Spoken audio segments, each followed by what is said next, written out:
Hi everyone, this is Lovelin Johnson. I'm part of the John Maxwell team, and today we are going to be looking at the 16 undeniable laws of communication. And the law we are going to be talking about is the law of observation.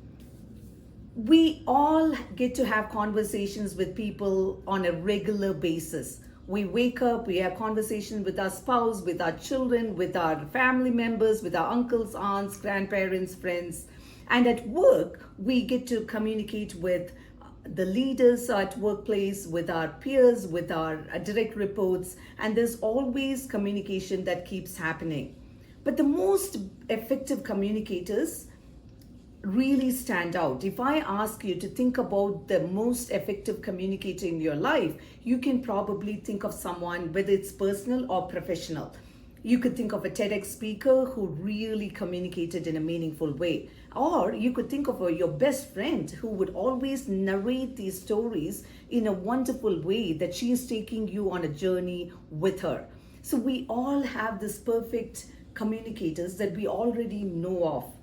The law of observation states that good communicators learn from great communicators. So the great communicators that you thought about didn't wake up one day, stand in front of an audience of 10,000 or 100,000 people and deliver an outstanding speech. No, they didn't become overnight success.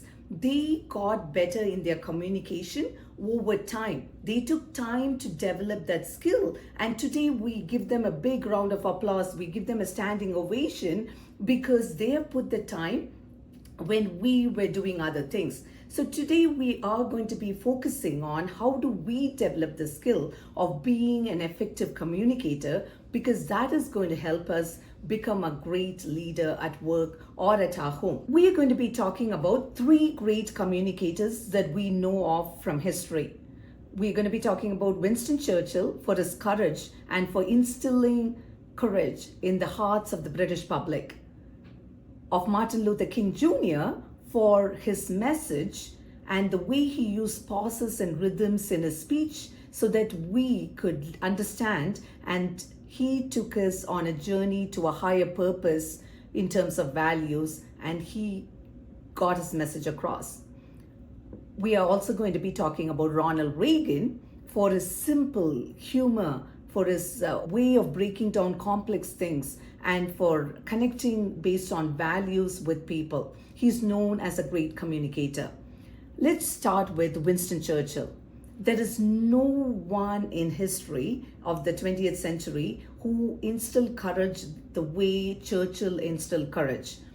If you think about it, the entire Europe was succumbing to Hitler's regime, but Churchill stood up. Years before Hitler even invaded Poland, he's been talking about Hitler and his intentions for the longest time. And when the time came and when Hitler invaded Poland, he got elected as a prime minister, and his first speech at the House of Commons was, "I have nothing to offer but blood, sweat, and tears." He never sugarcoated anything. He said he's going to fight in sea, in land, by air.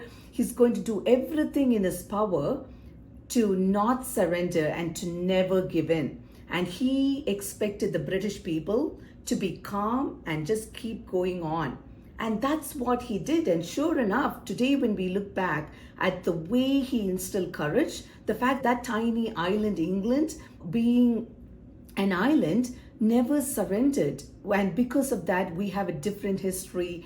Otherwise we would have all been under Nazis regime, and that didn't happen because of Winston Churchill. The next person we are going to be talking about is Martin Luther King Jr.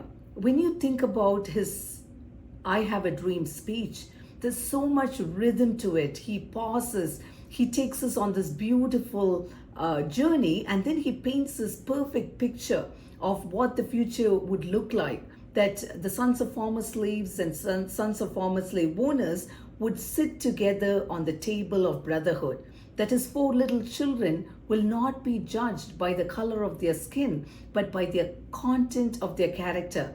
Think about this beautiful picture that is painting for us. And also he has this nice rhythm in his speech, and that's what makes Martin Luther King Jr., a unique, great communicator. The third speaker we are going to be talking about is Ronald Reagan. He is known as a great communicator. He used simple language. He was able to break down complex things into simple layman's words.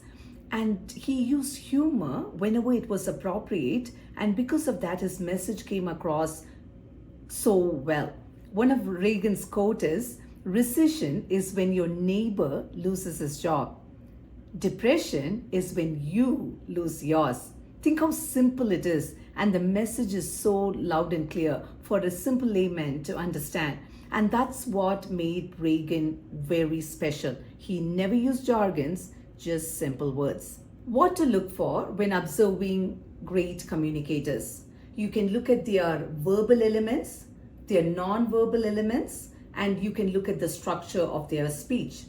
Let's talk about the verbal elements. What are the things that you would pay attention to? Did they use simple language, or did they use complex words and jargons that one wouldn't understand? Did they take you on a journey of storytelling and you journeyed with them? Did they use pauses? Did they use rhythms in their speech so they could take you up and down on a nice little roller coaster? Did they use questions? Were their questions open-ended or close-ended? All this tells us the type of verbal elements that we need to watch for.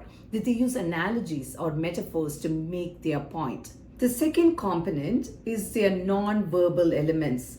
How are they using their body language? Whenever you are expressing something, if you are saying something big, then use your gestures appropriately. If you're talking about something small, you can see that your message aligns with your body language.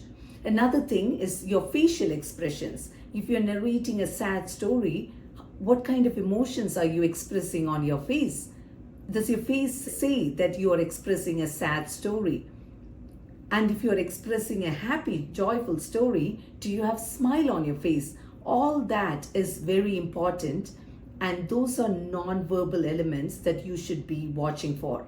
Also, when a speaker comes up to the stage, are they standing small or are they standing big? Are they comfortable in their space? If they are fidgeting, then it looks like they are not confident. If they're standing small, it looks like they are not confident. The more space you take, the more confident you appear. So your body language gives a lot of cues about the type of communicator you are. The third component that we want to talk about is the structure. The very first words that come out of your mouth when you give a speech, what are those? Are you capturing the audience attention right away? How are you concluding? What kind of message are you leaving the audience with? What are the different points that you're narrating, and how are you transitioning from different points? And are you making it a nice cohesive story, or is it choppy? And that's what you look for when you observe a speaker in terms of their structure. One thing I would encourage you is take a video of yourself giving a speech. Observe, ask for feedback, ask a friend, how did I do? What are the things that you could do to improve? And remember, no one gets better overnight. People get better over time. So give yourself a lot of grace, and over the course of a long period of time, work on one skill at a time in improving your communication skills. The book concludes with 5 questions. Ask yourself, when did the speaker connect? That tells you the timing. How did the speaker connect? That tells you the skill the speaker has. How long did the speaker connect? That tells you how great the speaker is. If they connected just for a minute, did they connect to you and keep you engaged for the entire 30 minutes of their conversation? And that tells you how great they are.